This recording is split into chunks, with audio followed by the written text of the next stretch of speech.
You're listening to the Coach's Journey podcast, exposing the struggles and celebrating the successes in the life of coaches who are action takers and creating authentic impact in today's world. Whether you're just starting out, expanding your reach, or exploding your impact, you're in the right place right now. Stay tuned and be sure to subscribe to this podcast. Now, here are your hosts of the Coach's Journey podcast. What's up, Coaches Nation? It's Dr. Sheri with Faisal and Ensaun here for another amazing episode of the Coach's Journey podcast. We've got a treat for you today because we are going to start tackling some myths that you just might have found yourself believing as a coach going through your coaching business. And so we're interested to share these with you, have a conversation to see how you think about these myths and if you also think they're a myth. Or are you actually buying into them? Or do you disagree with us? Because we're always open and ripe for having those conversations where people disagree with us. Or if I disagree with Faisal, I will tell him, I'm like, no, I actually don't believe that. Yeah, she tells me all the time.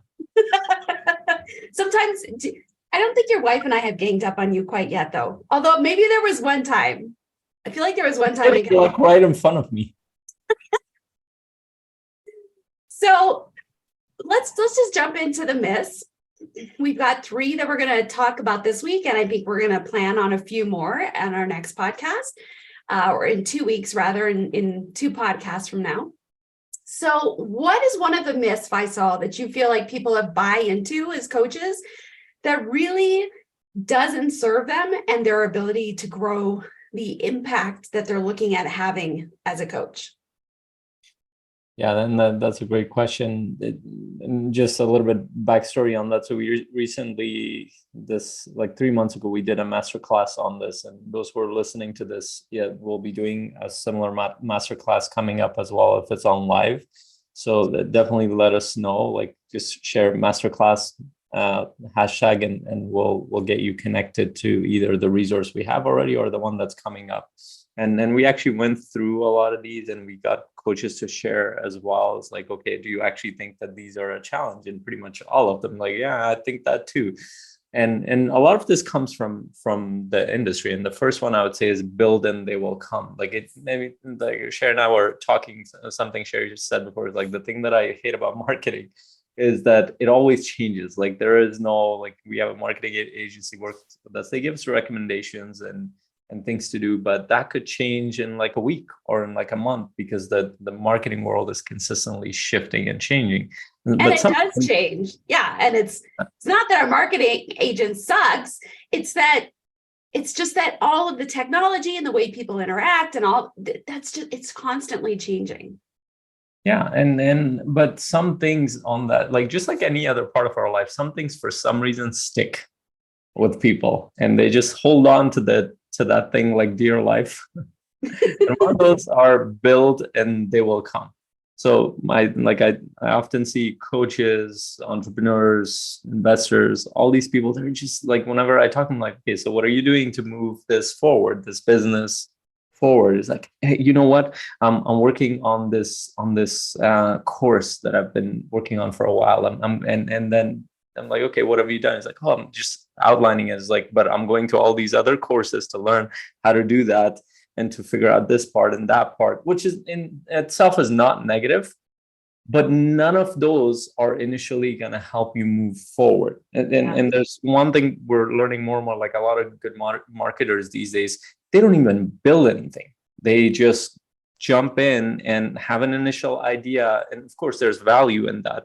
But they will, like, for example, in Kajabi, they have a drip function for a reason, because a lot of these guys will create 1 or 2 parts of 1 or 2 videos, like an initial investment to create, and they will literally go out there and sell it just to test it out, whether or not people will come into that course or program before they spend hours trying to figure this out. Yeah. And so I think... So, and I don't know if you are aware of this movie, Faisal, because I know you haven't been in this culture for your entire life, but Field of Dreams, is that a movie that you've ever heard of? Sounds familiar, but I don't, maybe not. I don't know. Okay. So honestly, I feel like this is the classic movie that really made this build it and they will come like land, because And it's been so long since I watched the movie, but it build it and they will come is like the phrase that comes out of this movie. And I'm going to butcher this, but I'm going to say it anyway. Field of Dreams. It's Kevin Costner's in it. And he has this dream or this vision about building this big baseball, not stadium, but baseball field. And I don't even remember why he did that, but the idea was if he builds this big baseball diamond and play that like they will come. I think it may have been specific to a person, but that's the whole like moral of this movie is if you build it, they will come. And he literally says that in the movie. And I feel like that was like the moment in the culture of at least of the US where this whole idea of build it and they will come like started. And I'm sure there's other things that add to it, but yeah, so I just kind of wanted to call out that movie. It's a decent movie, but I feel like the effect of it may not have been that positive. But then you said another thing, Faisal, where this idea that you don't actually have to build it to get people to come. Like that's literally what you just kind of said. And the first time I heard that was at a marketing conference. It was a ClickFunnels funnel hacker conference. I've been to quite a few of those. And I heard them say that, like, hey, if you want to build a course or you want to do a mastermind or you want to do this thing, this group thing or whatever, just get a framework enough to where you can like, what are they going to get? What's the value? What's the end result that they're going to get out of joining whatever this is and market that. And then if you have people sign up, now you have the money and the proof that people want it. And then you build it. The first time I heard that, I was like, mind blown. I was like, what? Like, can you do that? Is that legal? No, yes, you can. So, and I want to say it was probably about 4 years ago when I first heard that. But yes, absolutely. So there is a lot of merit to not actually building it. But if you can get people to come, then you build it. Like flip it in reverse. And so just going into like when you go into the marketing world, one of the hardest things, and coaches know this, like they painfully know this. One of the hardest things is to get people to come to a masterclass, to come to a strategy session, to get people to even forget about offering something, just to get people to come join a conversation is actually fairly difficult. And that is usually more important than you kind of building out your whole business plan and going to 10 different. So, and like this is a cliche story of coaches. Like they will go into, and that's the mindset I had too. So it's not a judgment. I get it. Is that, oh, I need to go into this certification. And here's how the thought process works. Okay, I'm trained as a certified high performance coach. Great. I know a lot of this stuff. I have a framework. But I think I've worked with a couple of clients. I think if I can get this other thing to embed into the certified high performance coaching, that will help me. So let me join this course. Oh, but if I learn this marketing technique, that'll help me do this. Let me join this other course. If I learn how to do this other thing, and it becomes like this, there's this term, mental masturbation. It becomes just and I don't blame people because, and here's what happens. And I remember my experience around this, maybe yours is different, but when I was in it, when I was doing a lot of stuff, I wasn't aware of what I was doing. What I was also doing was it's like a perverse form of procrastination in a sense, that like I knew that if I kept being on that intellectual learning journey, I can keep delaying the thing that is hard to do, the thing that takes courage, the thing that I'm afraid of, and that is to go have conversations with people.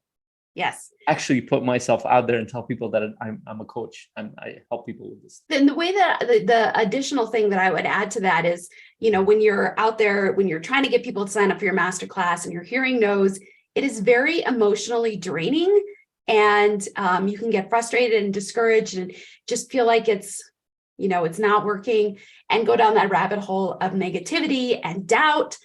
And at least for myself, when I learn, all of a sudden my hope, my creativity, my my enthusiasm, my motivation, they all go sky high because I'm learning and new ideas are forming and it gets me excited. So if you think about it emotionally as here's this thing that you can do to market, to sell, to have these conversations, but it brings you down emotionally. It's frustrating, it's draining, versus doing that thing that like lights you up and is exciting because now you're like, oh, I could do this and this. And, and then your creativity is going crazy. That is so much more appealing. But if you recognize that okay, so there's a reality of this. And of course, as coaches and mindset coaches, right, we know that we can have an impact on our perceptions around the hard work and the work that's frustrating. But if you recognize that there's kind of this imbalance between the two, maybe do a little bit of education, but not at the expense, or a little bit of dreaming, brainstorming, getting creative, so that it can fill in the gaps of the kind of the emotionally draining things, so that it's not just all or nothing, one or the other. Like, can you combine the two so that it's effective? That would be kind of my thought. Yeah. And then we actually did a podcast conversation. Daniel and I talked about this, is that there's actually a lot of our energy goes in like emotionally working through it. There's an emotional bandwidth, especially when you're starting as a solopreneur. It's actually very limited. We think that we don't have enough money, but actually it's a lot of it is emotionally, it's very draining, the process. It was for me too. Like when you were saying, it reminded me of like, I did my first webinar. At the time, people were doing a lot of webinars. So I did my first webinar. A bunch of people showed up. One person even signed up. And in my head, that was a failure. And I waited to do the next one in about 2-3 months. Even then, I was like, I could tell I was dreading doing it. And it was such but now like I will do one and then I'll just jump in. It doesn't matter how many people show up, because I know that it has a positive effect for myself and for those who I connect with. I can use the material and the experience and the training in some way. But because I was starting out, I didn't know what the hell was working, what was not. In my mind, it was a negative experience unless there were 1,000 or 100 people showed up. Yeah. That is not what actually happened. So keeping in mind that you're actually dealing with a lot of things emotionally, it's not a judgment, it's just what happens in the process. And also one other piece in there, and this is good for your own mindset, and especially if you're working with entrepreneurs. I had a conversation yesterday with an ER doctor who was going into multifamily investments. He said something that really clicked for me. And when all else fails, let's blame the education system, but it has a lot of merit to it. And so he said something. He's like, I miss the times when I used to go to Starbucks and for 10 hours, I would just do my studying and reading. And he's an ER doctor. He's an investor. He does a bunch of stuff right now. He's much more productive now than he probably was then. But he said something. He's like, that was much more easy than what I'm doing right now. Yeah. And I asked him, like, why do you think that is? He's like, of course, studying and absorbing all that material, like it takes a lot of effort and consistency, but he's like, it's easy enough the next step, because somebody just tells you, go through this report or this book for 10 hours. All I have to do is just block everything. I'll put on my headsets and just do that. If I can do that, I'll be successful. That is not how entrepreneurship works.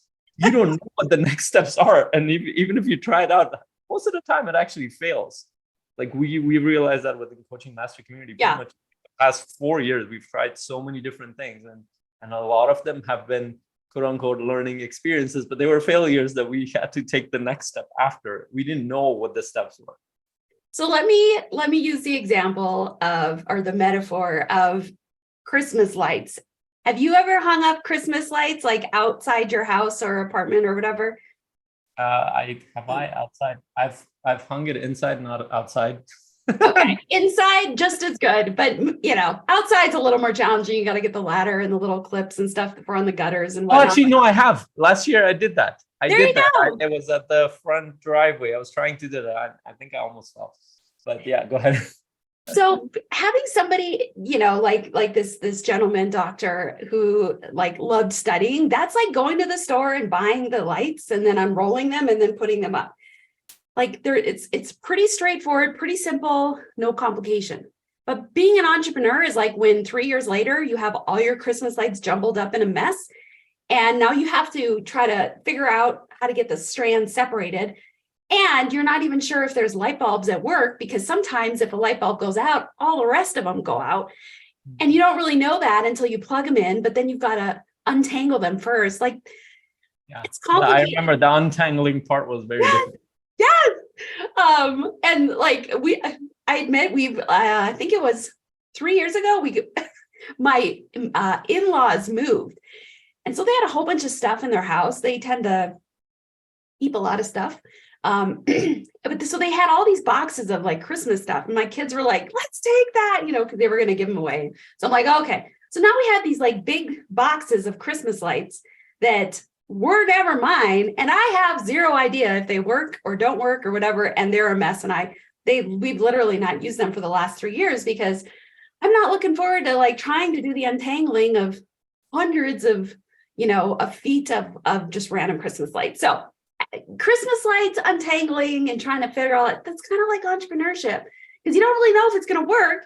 And it's so much time and energy to try to get it to the point to then figure out if it's going to work. But when you do get it to work, it's beautiful. It's glorious. Yeah, and that's the dream, that's the vision, that's the satisfaction, is that you worked so hard to figure this challenge.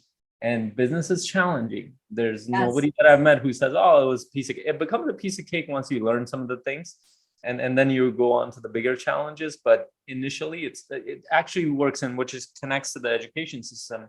Well, I love like this one author and influencer, Robert Kiyosaki. Like he really goes into, I love his book, Rich Dad, Poor Dad.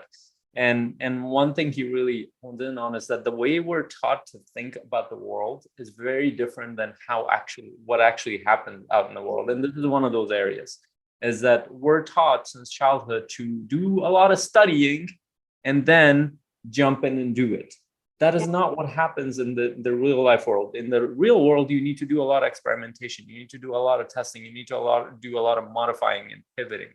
And so the idea behind is build and they will come, is the assumption that whatever you build is what people want, whatever you build is effective, whatever you build is perfect, and you don't have market feedback yet. And we live in a world where market gives you feedback.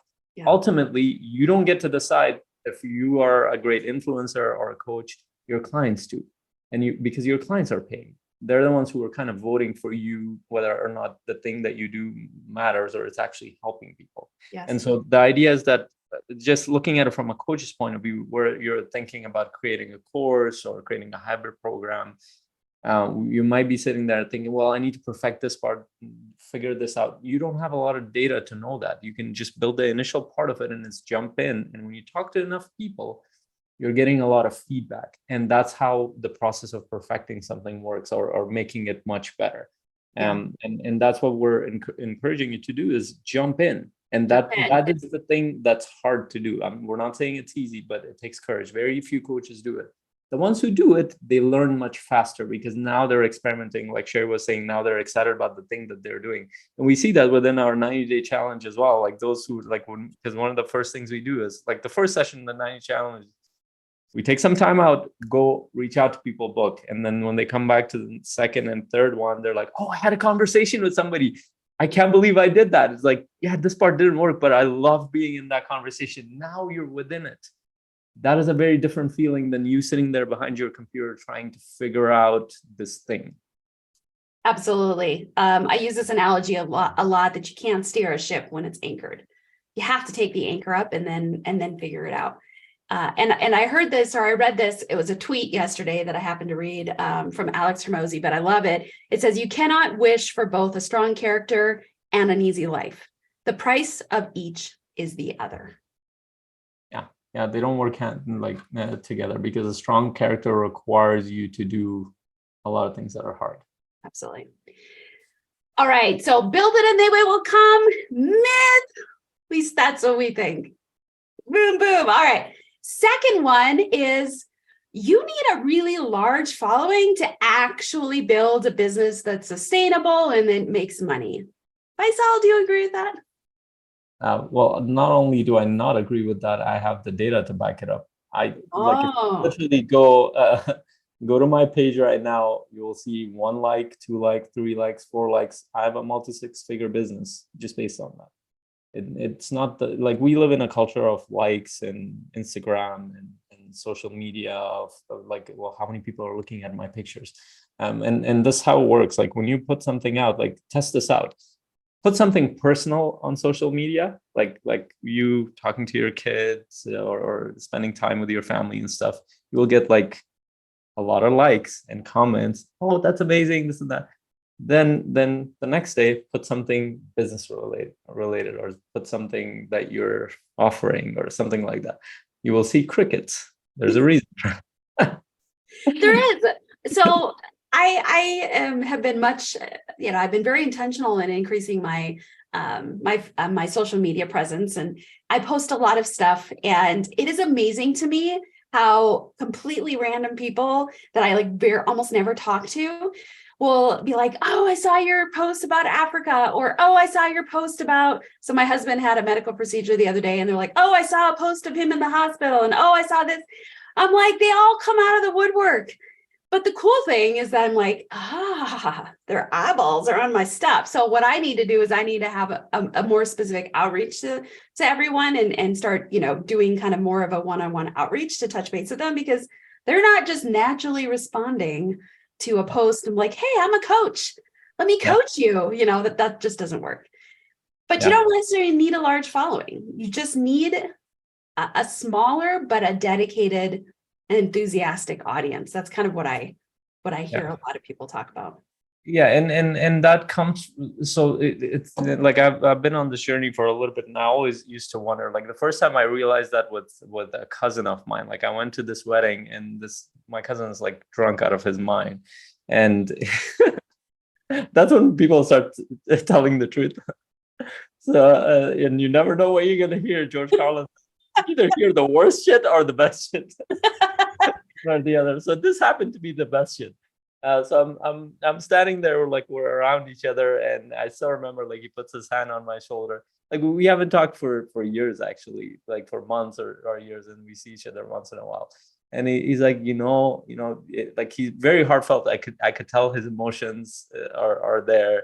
He's like, all those posts that you put about like coaching and talking about your family, about helping people do this stuff, and some of the things that I listen to those every day. Like and it helps me think, like, I don't think I'm living my life that way. I think I need to do something differently.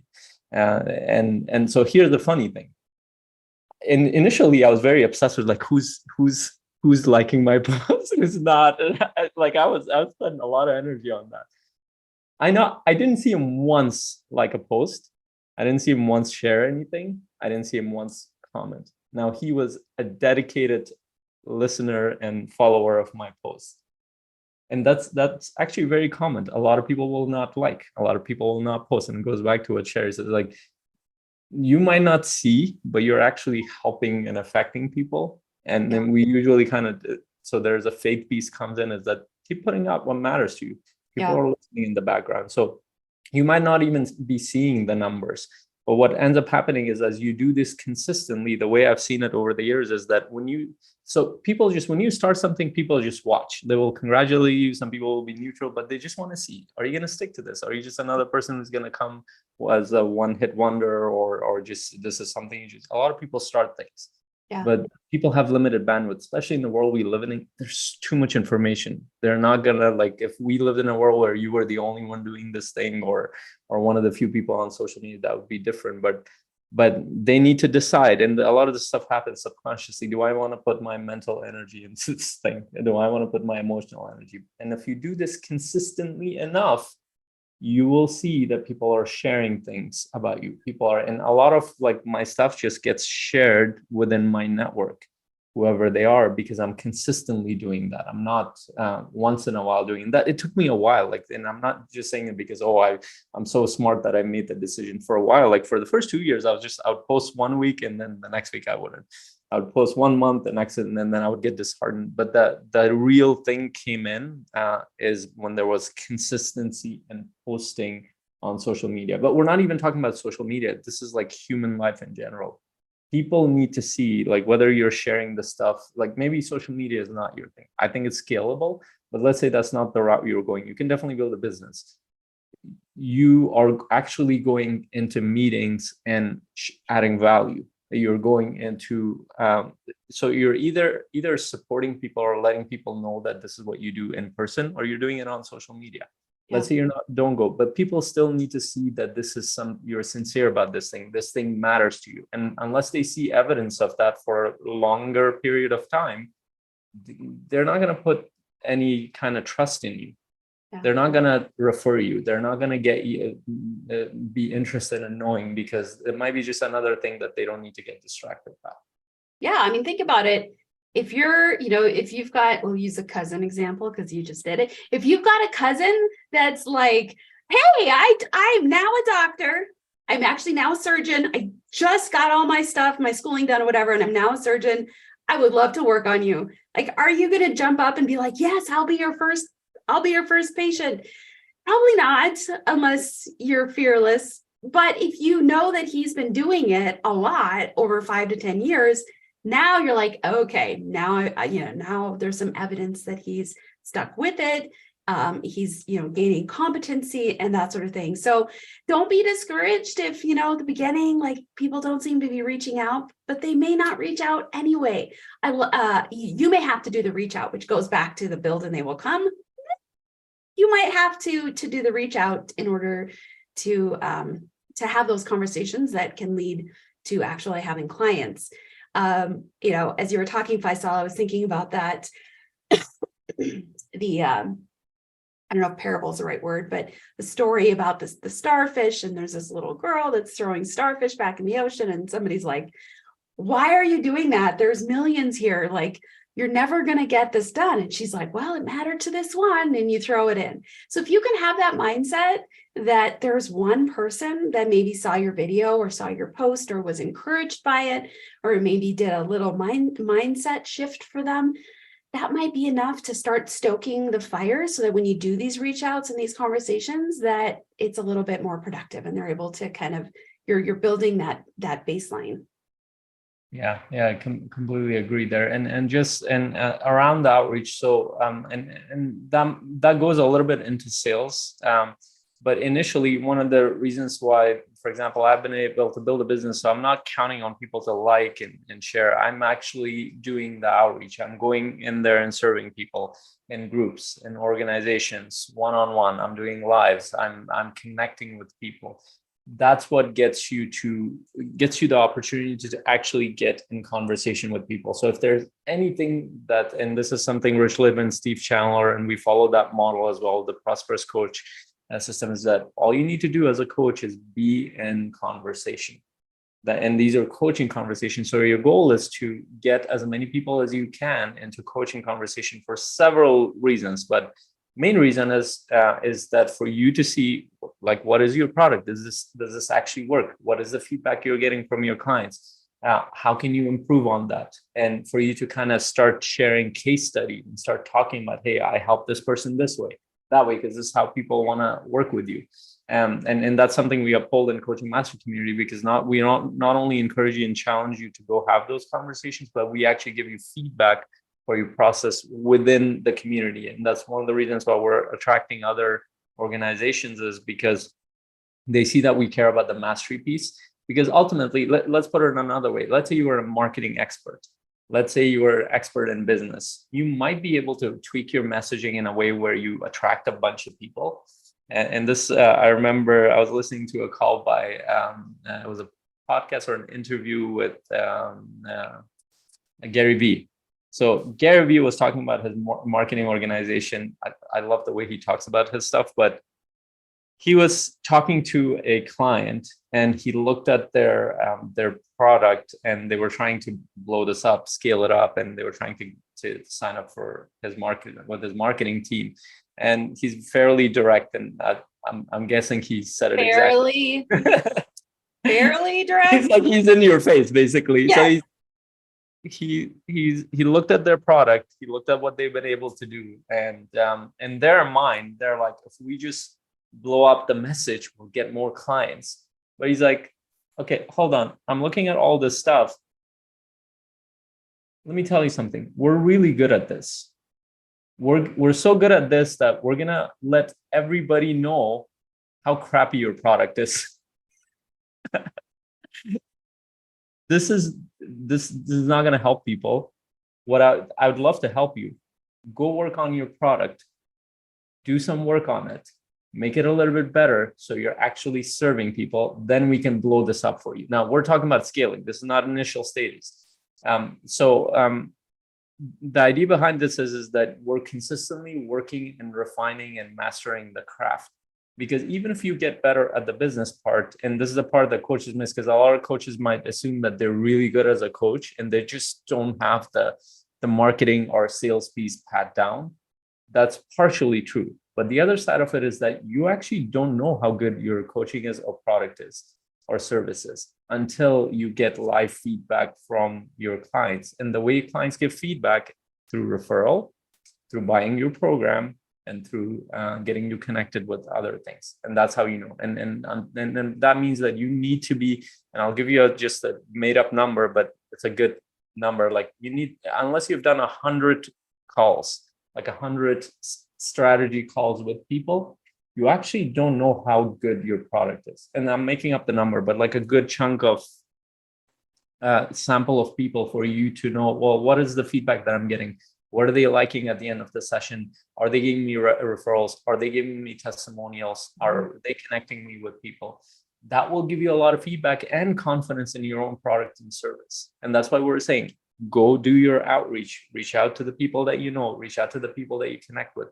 And that's what we do in Coaching Master Community. We're always kind of helping you think through how you can get more in front of people and how you can serve so you can keep tweaking. And you come back, we give you more professional feedback on that too.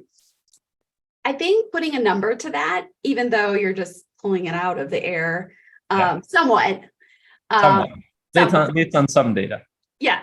So, but I think that number is really good, or having a number like that is really good, because it's also, it's a bit shocking. I mean, even as you said that, I could feel inside like this resistance or this recognition that, you know, like I feel like I'm a pretty resilient person. And by that, I mean, I have a pretty healthy sense of who I am and what I'm able to contribute. And so one of my challenges, like with the build it, they will come, as it kind of ties into this, is like, I do like a really good video where I'm like talking about some sort of, development, message or something. And I get done. I'm like, man, that was good. I was on it.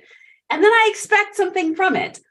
And so in the same way, if I do 5 strategy sessions, like, I'm like, come on, guys, can't you see how amazing it's going to be to work with you? Like, sometimes that's my mindset.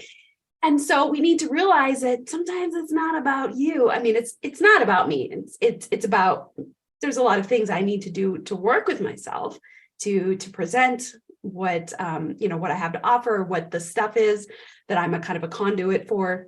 But yeah, so anyway, I think having that number can be a reality check that it's, 5 sessions is just not going to cut it. You really need to amass a good amount in order to get that feedback. So don't be discouraged on your 50th strategy session that you're still feel like you're learning and getting your groove, because I think that is realistic. Yeah, and it is like, and I'll give you, like you mentioned 5. So I looked through my calendar. I've done 5 strategy sessions in the past couple of weeks. And so out of all of them, none of them are a sale yet. And so a couple of them, I have follow-up conversations booked and it's still in the nurture process. 2 of them, they're not ready yet. I'll follow up with them. Actually, I'm meeting one of them soon at an event. And one of them, like I'm checking in, I think 4 months, 5 months down the road.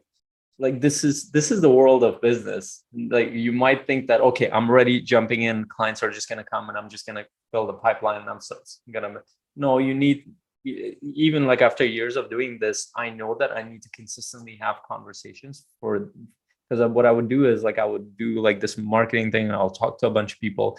And after about 3, 4, 5 months of doing this, I fill up like a few clients. And then I would stop and just focus on those clients. And then by the time I get through the client, maybe out of 3, 1 or 2 of them will continue. The other one will not continue. And now I'm sitting there wondering, where are the people? Yeah, that's a very common business struggle, where it's like we call it feast or famine.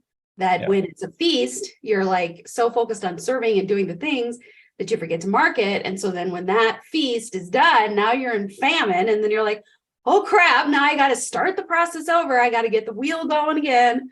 And so it's this constant. So yeah, learning how to balance so that you're constantly doing the outreach. So that way you're not kind of hitting those highs and lows, which is very emotionally draining. Let me tell you from experience. Yeah, and this is why I think it's much easier for me to, even though, like I was sharing with Sheri, I have too many leads right now. In fact, I'm in the process of just onboarding a team member. I can't reach out to all of them. So I'm doing my best to just connect with one. And like I was listening to Steve Chandler's book, what is it called? 60 ways, 40 ways to boost your coaching business, something like that. And he's like, forget about groups, forget about large numbers of people, connect with one person at a time. Like I was waiting when I have the time to reach out to like 20 people or send this newsletter. Okay, screw that. I can't keep up with that. I'm still like reaching out to at least one person a day, and it's actually working. Like it's building up, and I'll get to the people that I need to, and I'll accelerate the path when I have a team member. Yeah, and it's the same challenge we've had in coaching mastery community, but we need to keep continuing to do that, keep consistently reaching out to people so people know that we're doing this. This is how business is built. And just so you understand the scaling factor of this, any company does that. So you're looking at it as a solopreneur point of view. When you look at large organizations, marketing never stops, sales never stops. They have a large team. Actually, they probably spend much more money on the marketing side than the product itself. But the large budget that they're constantly going out there, talking about the brand, talking about the marketing, sharing content, sharing all sorts of things, sending samples. And then there's this whole team of sales consistently having those conversations. It doesn't ever stop. That's how businesses function. If you stop that, there is no business, even if it's $1 billion business. So you need a large following. That's a myth. Busted. Yeah. All right. Last myth we're going to talk about today is, well, geez, if you have a business, you have to have a website, right? Because otherwise, how are people going to think that you're legitimate? How are they going to know all your different offerings? How are they going to get to read the little about me section? So we got to have a website, right? Yeah. I mean, that's a good point, but and it's more, it makes logical sense in a sense, and like in theory, it makes good sense. But when you actually talk to a lot of coaches who are successful, when you look at it, and I like doing that, I like going to their back end. I like asking, like, oh, how did you move forward? What did you do? A lot of these guys don't have an established brand per se. Like they don't have like this fancy website. They like, if they have anything, it's like a landing page that says a little bit about them. I still remember when Brendan Burchard was kind of teaching us this stuff, he was also promoting Kajabi, and he was actually discouraging people to, he's like, don't get stuck with fancy logos and websites nobody cares. But like he explicit, even though he said it, I was still stuck with that. So I remember him saying it clearly 7 years ago, and he was walking us through the Kajabi. He's like, this is what you need, and whether it's Kajabi or something else, here. And he was joking around about it too. He's like, let me walk you through this. Look, here's a picture. I'm going to put it up there. Here's a little thing I'm going to write about myself. And he was, of course, exaggerating it. But and here's a link to a questionnaire. Oh, I gave you the PDF. This, you just upload that there. Took him about 5 minutes to do. Like, this is all you need. All the other things that you have in your mind about marketing and brand and stuff, not necessary in the beginning. You just need to put something out there for people to know. And so I'll even make it worse. So then I've met other 7-figure and 6-figure coaches who don't even have that part. You know, like I just interviewed my business coach, Siawash, and I was wondering what he was going to say at the end, because I asked him, like, well, where can people find you? Here's what he answered, and you can watch it in our podcast if you want. And he's like, oh, they can find me on Facebook. He didn't direct you to a website, to a brand. Now he's a 7-figure coach. He's like, go to Facebook, because a lot of his marketing is on Facebook, and he wants you to see the content on Facebook. So even if you like, then experiment with this. Go to Google, search your name. If you don't see anything, that's a problem. But let's say you search it right now. I know I've got a lot of stuff on it, but yeah. So if you put my name, Faisal Ensaun, yes, my website would come because it's been there for a couple of years at least. And but underneath that, most of the stuff that comes up are around videos, podcasts, social media posts, other people's websites. It has nothing to do with mine. Like even Google puts your stuff in there. Like when you post pictures, images, videos, those are the ones that show up. So when people Google you, or they go to LinkedIn is one of the main things, or they go to Facebook, they're searching for you. And they usually, okay, what are you doing? What are you up to? Because they can go to your page and they see like, they look at it. Oh, okay. And if they see cat pictures and just family pictures, and it doesn't. I know you do have cats. I do have cats. too. So if they only see that, is what I mean. So there's nothing wrong with it. In fact, that might attract more people. But if they only see that and they go to your profile, or there's no way to contact you, and there's nothing that says that you're a coach. And it sounds odd, but people will not put in that I'm a coach, like just as simple. And the real estate investors are like that too when I work with them. It takes them a while to kind of own that identity, whether they put it on their LinkedIn that I'm also a real estate investor. So if I can't find anything, and I do this often when I go to coach's page, I don't know if they're a coach. They've kind of sent a request to be part of our community. I go there, I can't tell what they are. And then I go down the list, like their feed, just to see, do they have any kind of personal development posts, any questions they're asking, anything that would give me any kind of clue as to what the hell do they care about, what do they do? Nothing. I think that's a problem. But the point of this is like, you don't need to spend a bunch of time, energy, money worrying about all the little details that we can easily get sucked into. In our community, somebody posted something a week ago or so about like, hey, what is the best font to use on my website to convey I'm carrying, like they had some adjectives that they wanted to convey. And I was like, that's a really fascinating psychological question about the impact of fonts on one's emotional state or what they're drawn to. However, I feel like this is getting way too much in the weeds on where one's time is best spent instead of worrying about the font. Or quite honest, I mean, I get sucked into this. I'm very aesthetic. I love being artsy and creative, and I could spend an entire day on Canva creating stuff. So I totally get sucked into this. But at the end of the day, sometimes I have to pull myself out and be like, all right, Sheri, just pick one and move on. Like, it doesn't matter. Just do it. Done is better than perfect, right? Like we kind of hear that.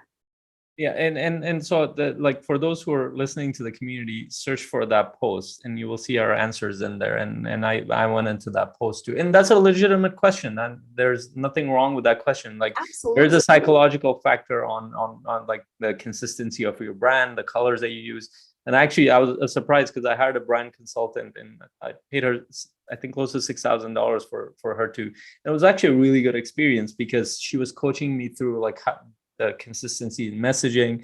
She did something for me that to me at the time was a miracle, to be honest, because I've been trying to for years. And at that point, I was already a six-figure coach. At that point, like for years, I've been trying to like, how do I connect with my audience with the message that matters to me?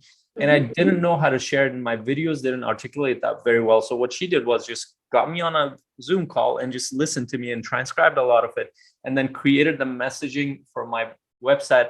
And this is after like we did like 10 Zoom calls and like hours, and you know how long I go off. Like she had the patience to listen to me. I think our listeners do now too. So so I was going off. I'm like, okay, somebody wants me to talk, I'm there. But the cool thing is when she was sending me all the brochures and she was educating me on how this stuff works, our branding, she was talking a lot about the brand consistency. And she had this chart of, okay, this color might represent psychologically confidence, but it also represents this other value or emotion. I'm like, what? It does? And then I had to pick from those that felt more aligned with me and something that would communicate something more positive at this point. And there's a lot of orange and white on a lot of my stuff that you will see. But so I thought at that point it was fairly important. I even did a podcast conversation with Monica, and actually we had her on our podcast. So feel free to listen to that. And I even brought it up in the podcast because I had to correct them. Like, the people who are starting out, do they need to worry too much about the branding? And she had to kind of self-correct, like maybe not, maybe not, because branding, yes, branding is really important, but it becomes important when you go towards the growth and scaling stage rather than the initial stage. Because in initial stage, going back to Gary Vee, like, what are you trying to multiply? Let's say you were even successful, and that's a big if. You were successful initially to multiply your message. You get a lot of people to look at it. Are you confident that they look at that page and they're gonna buy your services or products, or they're open to working with you? Now, the problem with that is, even if you're confident emotionally, you don't have enough data to back that up. And that data comes from doing the work. When your clients tell you, like, a lot of the times when I'm sharing this stuff, I'm sharing my clients' stories. Like, oh, this client got this breakthrough. This client created this achievement. This client this. You don't have that data. The only thing you have is you as a story, and maybe a couple of people you've worked with. And that is not enough, I'd say, to go towards branding. Now, again, it's your business, but spending all that time and resource, effort, and money, if you spend, like, I remember I spent about a week or two working on my website initially, and I gave up on it because I'm like, oh my God, I'm trying to figure out all this stuff. I created a rough thing, and at some point I'm like, okay, I need to move on to something else. But let's say you started to spend 2 weeks, 3 weeks, 4 weeks on that, and you spent about, let's say, 10 hours a week. Now, if you spend those 10 hours just creating a list of people that you can contact, and you actually do the outreach for the next 4 weeks, I bet you're going to have about 10, 15 people that you are talking to. Maybe out of those 6, 7 people will actually do strategy session with. You're getting a lot of data input, and it's very likely that you get 2 or 3 clients out of that. So an idea to, if you feel yourself getting sucked into this, I got to build this big thing, I want to spend money, I want it to look so fancy and perfect. Here's an idea. Take a percentage of the income that you get from clients, put it in a little separate account. And when it gets to the level that you have decided it needs to get to in order to pay for somebody to do the bigger, more fancy things, then you can do it. And the reason I say that, we'll see if my math is correct in my head. Let's say you charge $5,000 for whatever, some package. And let's say you figure that it's going to cost $5,000 to pay somebody to do a fancy website. So maybe set aside like 2% of all the revenue that you generate, because to get to 5% or $5,000, it will take like 50 clients. 50 clients paying you $5,000, putting 2% aside. Once you hit that, you will have had 50 clients, which maybe, when you think about numbers, maybe that's a point where you can start to scale it a little bit, or maybe it's 1% and you wait till you get 100 clients. But so that way you don't really have to think about it. You've already set your metric for how many clients you've had, where you feel like, well, if I've had that many clients, my system is probably built up and now I've got the money already set aside. So just a creative way of kind of being able to set it and forget it, so that you can know when you've got the right time and enough money to pull the trigger on that expense.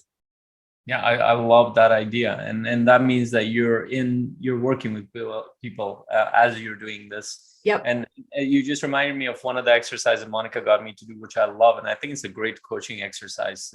And what she did was, I think you filled out some of that stuff too. So I literally sent a form to all the people, like the people that I felt comfortable to do that to, but pretty much everybody. I sent it to my family, my team members, my clients, and I collected that data, and the questions were, look, their perspective on me, how do they see, and what have they gotten out of me? And it was actually scary for me, because I don't know what people are going to say. It was overwhelmingly positive. Awesome. As I actually got very emotional just going through that whole thing, from my nieces, nephews, from you guys, from my clients. I'm like, holy shoot. And every time I look at that, I was like, that's amazing. and I don't like think of those things on a consistent basis, and maybe they don't even think of it, but they see me as that, they perceive those things in me. So she actually took that data and made it part of like the brand image, and but a big part of that was my clients. She needed to know like the things that I'm saying, and this is just hypothetical thing that I'm helping with, but what are my clients saying about me? That was a very important component of my website and brand and all that stuff. But yeah, so important, not, and I would say until you hit your six figure, do the bare minimum to do. If you're going to build a website, ideally just build a landing page with a questionnaire, with a little bit about you, and maybe some testimonials if you have it. Beyond that, the actual work is in conversations, not in building websites. That's going to help you a lot more to move forward. And if you don't have a direction, connect with us, because this is what we do. We're actually running a masterclass end of the month on the 24th of April.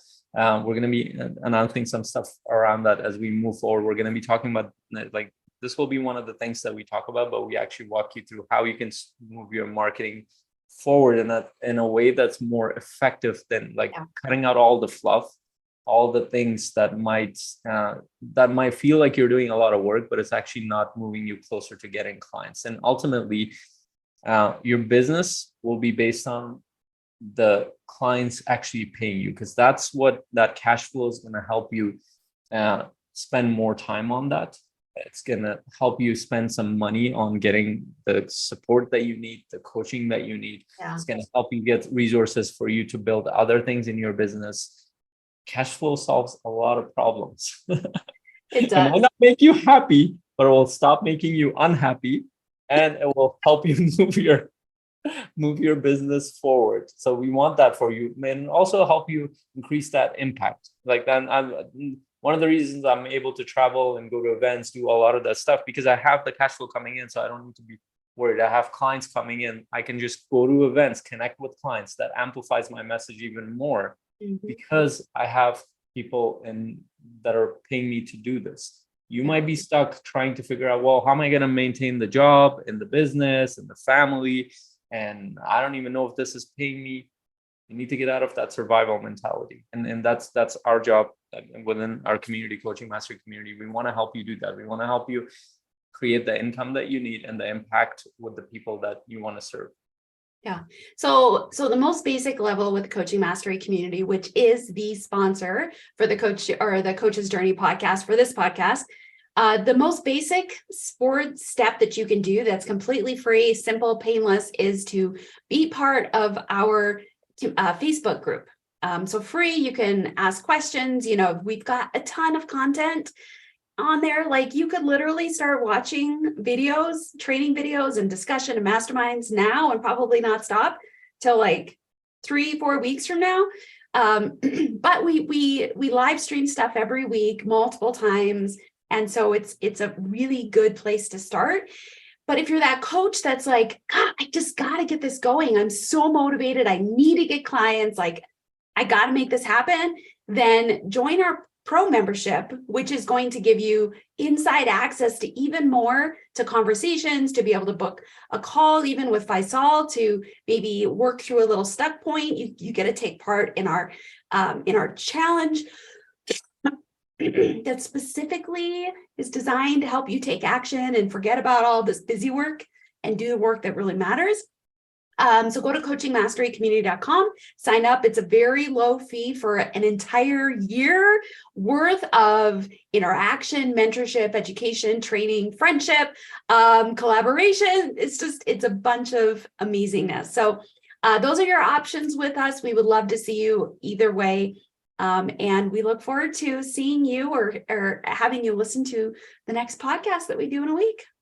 Yeah. And for those who are, and this is one of the things that we actually broadcast live. We broadcast the podcast live. And if you're listening to this on the podcast, this is actually weeks later that you're listening to this. Yes. So our audience, we only share this live in our Facebook group, private Facebook group. And then because our social media manager, she's working on, I think there are 10 videos ahead of this. And so we might move things here and there, but you're seeing this weeks after we actually do this. within the community. And also we air one of our coaching mastery discussions and business mastery discussions. Tomorrow we're doing a session on leveraging emotions in coaching, and we're going to deep dive into that. And we have our coaches who are going to share their experience around how are they doing that within their coaching. Yeah. So keep going towards mastering that craft. And we're excited to do this with you. Join us in our Facebook group. You'll see the links below. Like this, share this with any coach that might be stuck who needs to hear this. But until our next conversation, hope you have an incredible week. Bye. Bye. You're listening to the Coach's Journey podcast.